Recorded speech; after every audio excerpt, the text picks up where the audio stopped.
So now a lot of you might think the White House as incredibly nice and opulent, but apparently it has some vermin issues. Rats, bugs, Stephen Miller. That said, apparently one of those things is incredibly distracting to the already easily distracted president. And it has been distracting him from important meetings with Gina Haspel. Now, according to a report from the New York Times, the CIA director has been finding it very, very difficult to gain and keep President Trump's attention even without the flies. So now, apparently, those flies are distracting him. And let me just read a section here from the report. Haspel has relied on her skills as a spy to charm the president and make her case in meetings using photographs and emotional appeals, although his attention often strays. Of course it does. Oh, no, but yeah, she can't keep his attention. Look, even on the best of days, if you want to keep Donald Trump focused, you are looking at a very difficult task.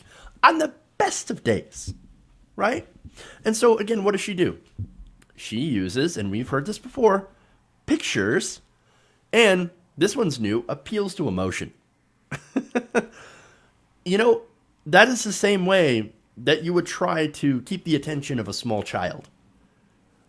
I'm just saying, like, anybody I think who's had, okay, so maybe they should stop bringing in Gina Haspel and bring in like a preschool teacher to try to keep Trump interested in the topics. I don't know. Now, the Times notes, interestingly enough, and I'm not sure why they put this in there, that CIA officers are cautioned not to use their recruiting abilities on coworkers or other U.S. officials. And colleagues and friends deny that Haspel is manipulating the president that way. Why would they put that in there? Why would they have to caution, like, oh, hold on. She's not using her CIA training to manipulate the president or anything. Why would you put that in if that wasn't happening? Because no, I wouldn't have thought about that, right? I wouldn't have thought that, oh no, she's using her CIA training to influence the president and manipulate the president. I wouldn't have thought that. But now I'm like, wait a minute, is that what's happening? Is she using her CIA training to try to manipulate the president, which I'm sure is incredibly easy to do? I don't know. Instead, they say, Haspel uses her natural skills to get the president to listen to her proposals and briefings and protect the agency he has publicly attacked. Okay, so, to be fair, again, I don't think it takes a lot to manipulate President Trump. I think in experience, from what I've seen, butter him up, convince him that what you want him to do is actually what he wants to do, and that he's absolutely 100% right for doing said thing, and that somehow this will help him because, well, of all things President Trump cares about, he cares about himself and how it will benefit him. So how does it help me? So what's in this for me? Right? That's all you really have to know. In order to get President Trump to do something that you want, it's got to benefit him. Because, again, he's not only selfish, but he's also a child. But anyway, now, the other issue, though, with that is that it gets a little difficult because he's also incredibly lazy and doesn't want to work or listen to any of these boring hearings with, Gina Haspel, I'm so bored. I just want to go, I just want to eat hamburgers and watch TV. I want to watch my friend at Fox News, Fox and Friends. Baby. And of course, when he's bored, he's easily distracted. For example, the CIA director was trying to brief Trump early in her tenure, but noticed that he kept getting distracted by some houseflies buzzing around the Oval Office. So, again, super easily distracted. And he got mad about it. The stupid Obama with the flies. He kept getting angry about it, and because of that anger, was unable to stay focused on the intelligence briefings, according to two officials familiar with the situation. Haspel then thought, well, okay, here's what I need to do.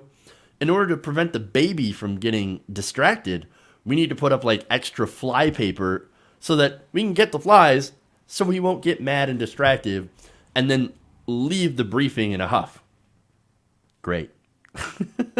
Now, look, flies are annoying. I've had them before in the studio, and so I know how annoying they can get. We've all been there, right? But again, it's not as if the flies were the reason that he was not able to focus. No, he has a difficulty paying attention because he doesn't care. I mean, do you think he learns anything from those briefings at all?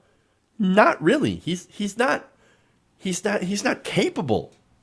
And he's not somebody who cares to learn new things. There is no intellectual curiosity, right? And so it's trying to hold the attention of a 2-year-old, except that 2-year-old has no interest in learning anything. And maybe that's unfair to 2-year-olds.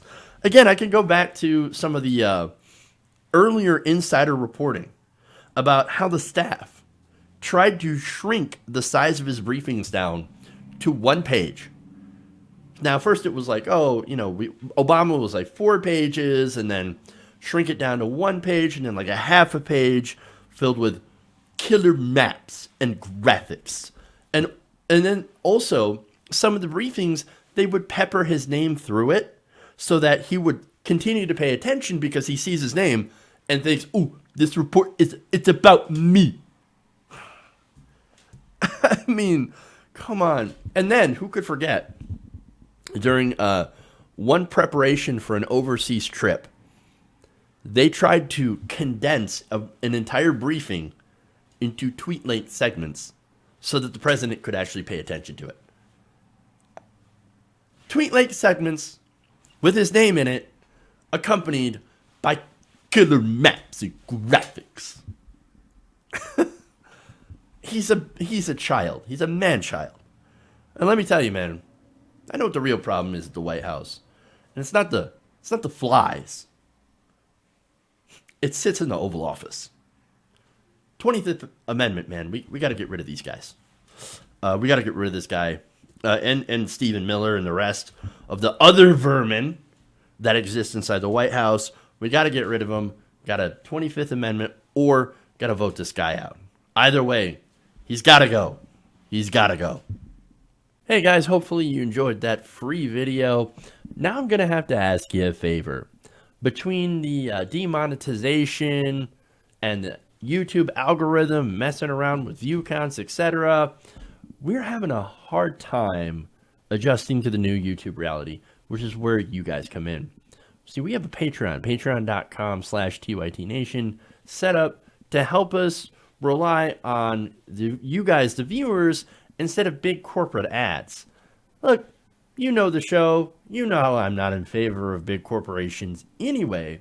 So help us transition away from relying on the ad model to pay the bills and sign up to be a patron, patreon.com/TYTNation. That goes a long way to help us keep the lights on. And you guys will know that you're supporting independent, progressive media.